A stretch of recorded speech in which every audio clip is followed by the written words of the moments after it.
प्रिय आत्मीयजनों, सनातन संस्कृति क्विज में आज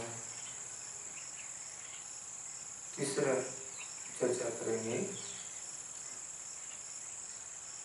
जीवात्मा दुख को क्यों प्राप्त होता है, दुख की प्राप्ति के क्या कारण, इसको ठीक समझने के लिए हम 3 दृष्टिकोण से विभाजित करेंगे। दुख प्राप्ति के 3 दृष्टिकोण। प्रथम दृष्टिकोण में 1 कारण, दूसरे दृष्टिकोण में 2 कारण और तीसरे दृष्टिकोण में 5 कारण। दुख प्राप्त होने का प्रथम दृष्टिकोण देखें तो अधर्म। व्यक्ति दुखी क्यों होता है? तो अधर्म करने का कारण दुखी होता है। संसार में जब भी कोई व्यक्ति के द्वारा, जीवात्मा के द्वारा अधर्म कर्म का आचरण होता है तो उस कर्म का फल तत्काल या कुछ दिनों, महीनों, वर्षों या जन्मों के बाद उसे दुख रूप में भुगतना पड़ता है। दूसरे दृष्टिकोण से देखें तो दूसरे दृष्टिकोण में 2 प्रकार बताए गए, एक प्रारब्ध और दूसरा मूर्खता। प्रथम दृष्टिकोण में एक था अधर्म के कारण दुखी होना। दुख का दूसरा दृष्टिकोण देखें तो उसमें 2 कारण हुए, प्रारब्ध और मूर्खता। प्रारब्ध यानी कि पूर्व में किए हुए ऐसे कर्म, जो कर्म किसी न किसी को प्रत्यक्ष परोक्ष रूप से हानिकर हो या अधर्म कर्म हो, उस कर्म का फल वर्तमान में प्रारब्ध बनकर आया है, वह दुख दे रहा है। वह एक दृष्टिकोण, दूसरे दृष्टिकोण का पहला पहलू। और दूसरा मूर्खता, यानी कि हमने मूर्खता का काम किया, परिणाम से दुखी हुए। जैसे कोई व्यक्ति ने जानबूझ के अग्नि में हाथ डाल दिया, फिर जल गया, चित्कार कर रहा है, तो वो हो गई मूर्खता।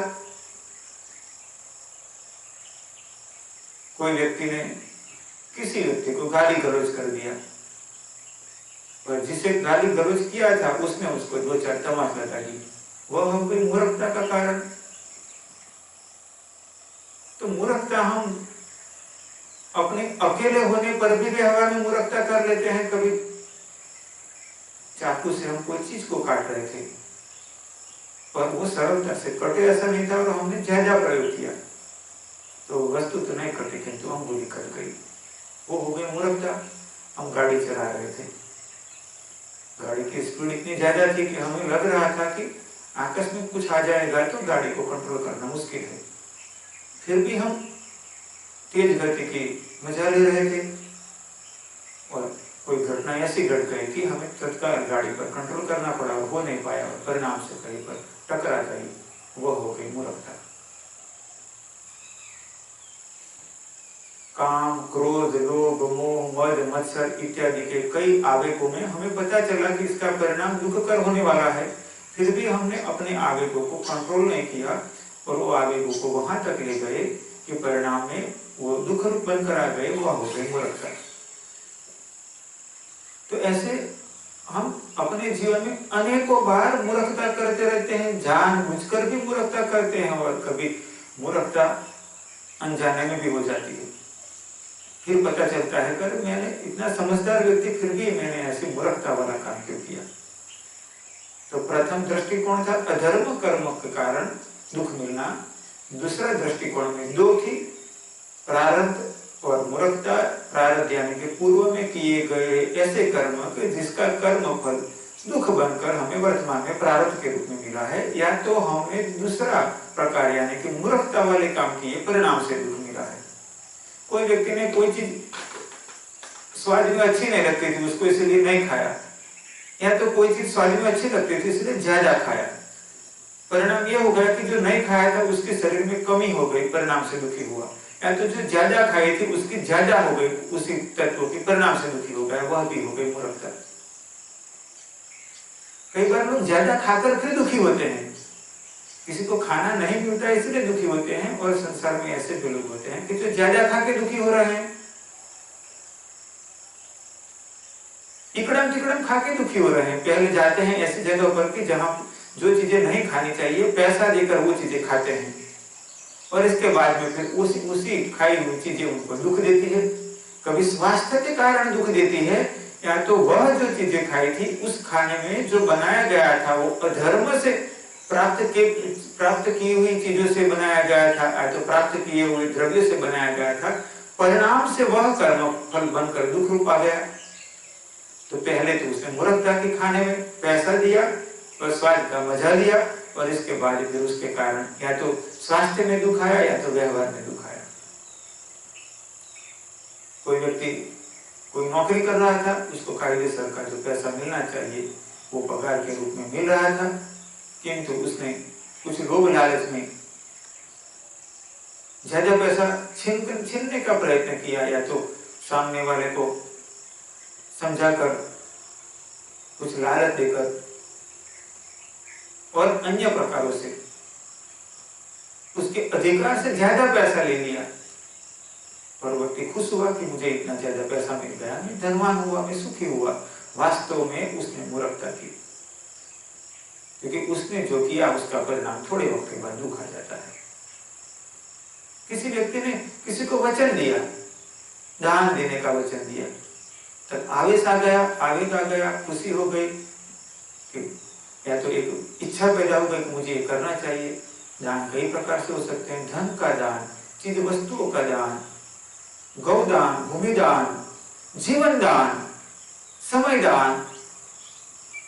तो किसी ने वचन दिया, फिर जब दान देने का वक्त आया तो फिर लगा, तब लोभ जग गया, तब लगा कि मेरा धन या तो मेरी चीज वस्तु या तो मेरी जमीन या तो मेरा जीवन, और फिर वो अपनी बात से मुकर गया। तो दान देने के वक्त तो दे दिया था, इसके बाद फिर जब मुकर गया तो मूर्खता हुई, और परिणाम से वह कर्म उसके लिए दुख कर बनकर आ गया। जो सुख बनना चाहिए था वो दुख बनकर आ गया। संसार के मोह में जाकर कई बंधन ऐसे बना लिए, संबंधों के कई बंधन ऐसे बनाए मोह में, कि जो बंधन में अविवेक किया, और अविवेक में आकर मोह में आकर ऐसे बंधनों को जोड़ते चले गए कि परिणाम कुछ वक्त बीता और पता चलने लगा कि मैंने कहां कहां मूर्खता की थी। आज उसी मूर्खता का परिणाम मैं दुख झेल रहा हूं या मैं दुख झेल रही हूं। तो दूसरा दृष्टिकोण से देखा जाए तो प्रारब्ध और मूर्खता। अब तीसरे दृष्टिकोण से देखें कि दुख क्यों होता है। पुनः याद करें, प्रथम दृष्टिकोण में था अधर्म, दूसरे दृष्टिकोण में दो बातें थी, प्रारब्ध और मूर्खता, और तीसरे दृष्टिकोण में 5 बातें, अज्ञान, अहंकार, अधिकार, अपेक्षा और प्रतिशोध। तीसरे दृष्टिकोण में 5 बातें, क्रम जरा ठीक से याद रखिएगा। पहला अज्ञान, दूसरा अहंकार, तीसरी अपेक्षा, और चौथे नंबर पर अधिकार, और 5वें नंबर पर प्रतिशोध। जो हमारी रचना में बुद्धि तत्व ऊपर है इसके बाद आता है अहंकार। जब हमारे में अज्ञान छा जाता है तो हम अज्ञान में आकर ऐसे कर्म करते चले जाते हैं कि जो दुख का कारण बन जाता है। अज्ञान क्या होता है? सरल शब्दों में समझे तो एक कमरे के अंदर कहीं पर कुर्सी है, कहीं पर बाल्टी है, कहीं पर चाकू पड़ा हुआ है, कहीं पर सुई पड़ी हुई है और कुछ सामान पड़ा हुआ है और रात्रि का अंधेरा है, कुछ भी दिखाई नहीं पड़ रहा है।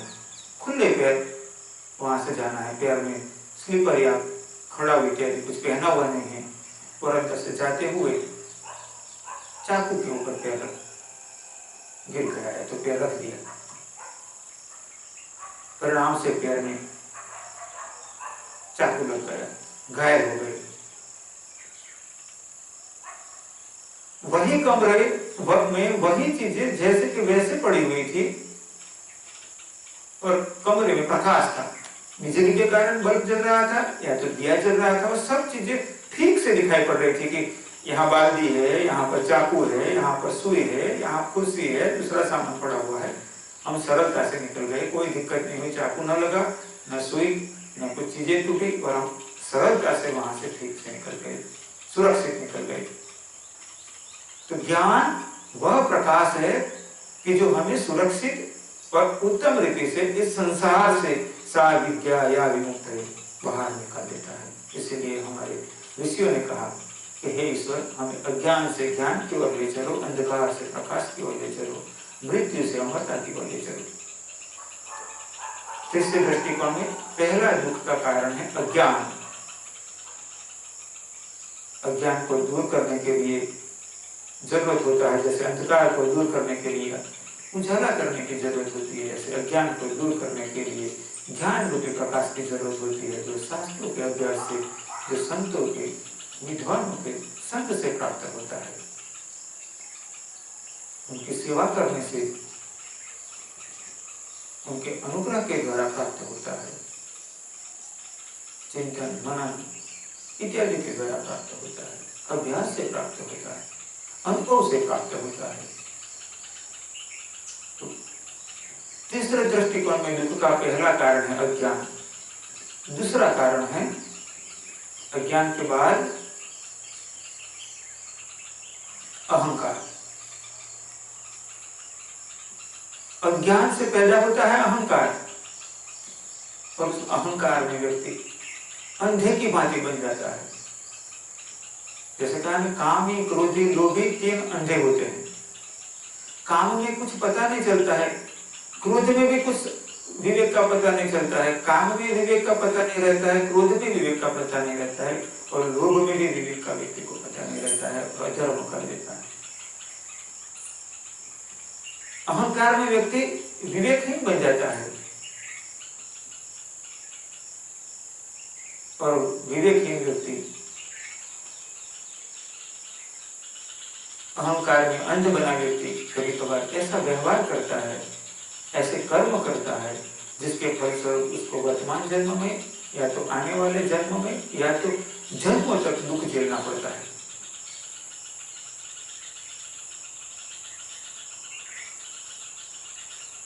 अपने अहंकार को जीतना चाहिए, इसको विवेक की लगाम लगानी चाहिए। जैसे घोड़ा गाड़ी में घोड़ा चलता है, बैलगाड़ी में बैल चलता है, तो एक रस्सी से बंधा होता है जिसके द्वारा उसको दिशा दी जाती है, परिणाम से घोड़ा गाड़ी या बैलगाड़ी ठीक से चलती है। ऐसे हमारे अहंकार को ज्ञान की लगाम लगानी चाहिए, विवेक की लगाम लगानी चाहिए। तीसरा अपेक्षा। हम अनेकों से अपेक्षा रखते हैं, अपेक्षा की पूर्ति होती है तो अपना मानते हैं, अपेक्षा की पूर्ति नहीं होती है तो पराया मानते हैं। अपेक्षा की पूर्ति होती है तो हम ज्यादा निकटता अनुभूत करते हैं, ज्यादा आत्मीयता अनुभूत करते हैं, ज्यादा अपनापन अनुभूत करते हैं। और अपेक्षा की पूर्ति नहीं होती है तो हम दूरी बना लेते हैं। अपेक्षा की पूरी नहीं होती, अपेक्षा की पूर्ति नहीं होती है तो नफरत करने लगते हैं। अपेक्षा की पूर्ति नहीं होती है तो हम द्वेष करने लगते हैं। तो दुख का तीसरा कारण है अपेक्षा। संसार में अपेक्षा ये दुख का बड़ा प्रबल कारण है। ज्यादातर संसार में देखा जाए तो व्यक्तियों की अपेक्षा बहुत ज्यादा होती है। परिवार में, रिश्तेदारी में व्यक्ति इतनी ज्यादा अपेक्षा रखते हैं कि जब अपेक्षाओं की पूर्ति होने लगे तो बहुत आत्मीय बन जाते हैं, मित्र बन जाते हैं, स्नेही बन जाते हैं, रिश्तेदार अपने पर बनने लगता है। और वही अपेक्षा की जब पूर्ति न हो या तो कम होने लगे तो रिश्तेदार उसे दूरी बनाने लगते हैं। रिश्तेदारों से, मित्रों से, अपनों से द्वेषभाव पैदा हो जाता है, शत्रुता हो जाती है। देखने का भी पसंद नहीं करते हैं, मिलने का भी पसंद नहीं करते हैं। और कभी कभार तो इतने बड़े शत्रु हो जाते हैं कि कोर्ट कचहरी झगड़े हो जाते हैं और कभी कभार मार पिटाई हो जाती है।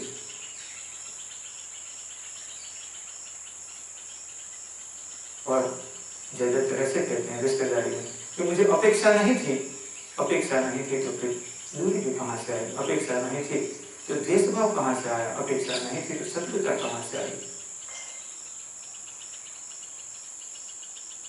दुख का तीसरा कारण है अपेक्षा। दुख का चौथा कारण है अधिकार। परिवार में, रिश्तेदारी में, मित्रता में, संबंधों में एक दूसरे पर व्यक्ति अधिकार करने लगता है और अपने अधिकार की पूर्ति कराने के लिए या तो अपने अधिकार को भुगतने के लिए प्रयत्नशील रहता है। तो आप ज्यादातर देखो तो अधिकारवाद या तो अधिकार भाव संबंधों में कड़वाहट पैदा कर देता है। अपने अधिकार का उपयोग करने के लिए पिता पुत्र से, पुत्र पिता से, भाई भाई से, पति पत्नी से, पत्नी पति से, मित्र मित्र से या अन्य संबंधों में अधिकार की पूर्ति करने के लिए कभी कभार अत्याचार भी देखने मिलता है। जब व्यक्ति छोटा होता है तो स्वाभाविक है कि उसको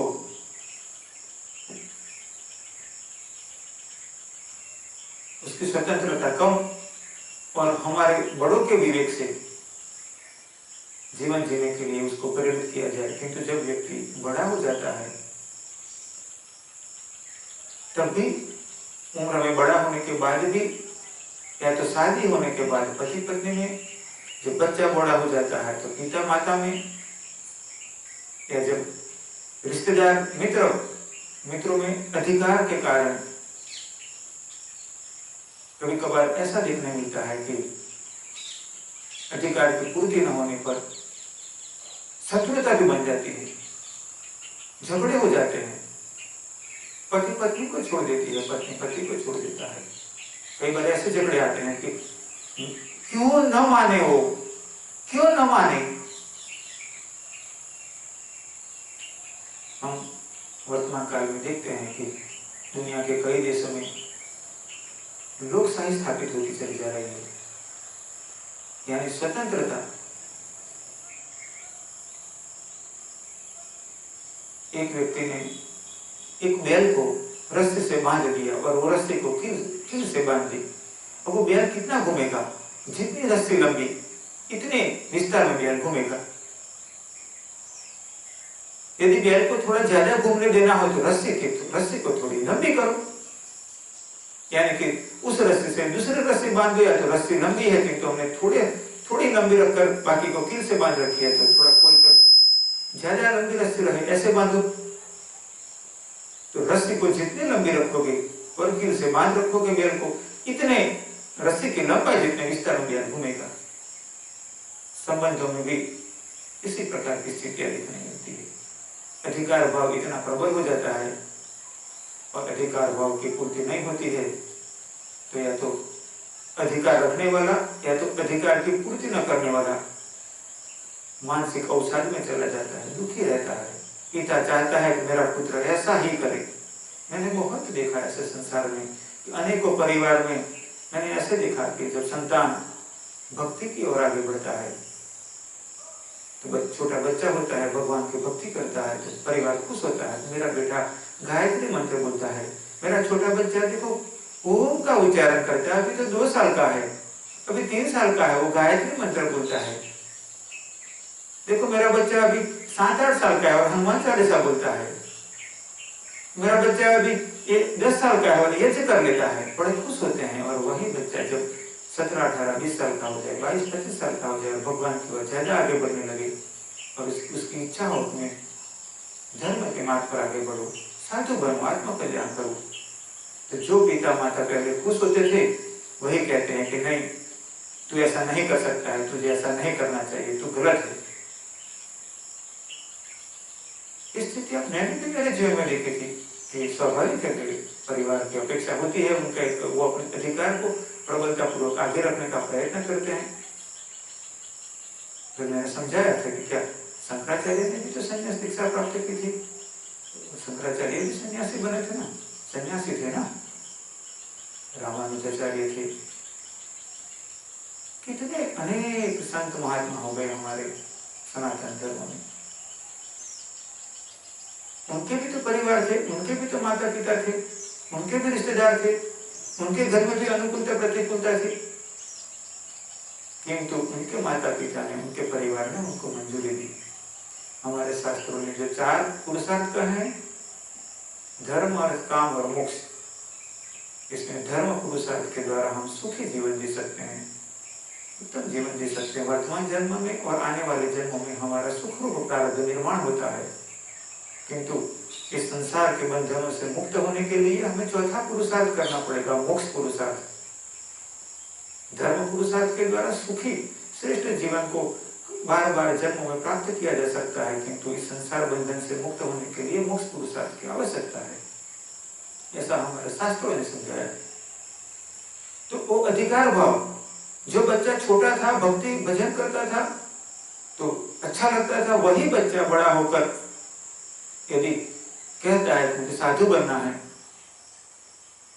समझदार है, वो 18 साल का है, 17 साल का, 18 साल का, 19 साल का, 20 साल का, 25 साल का है, और वो समझदार है, अपना निर्णय ले सकता है वो, तो परिवार कहता है हमारा अधिकार का क्या, तू ऐसे नहीं कर सकता है, तुझे ऐसा नहीं करना चाहिए।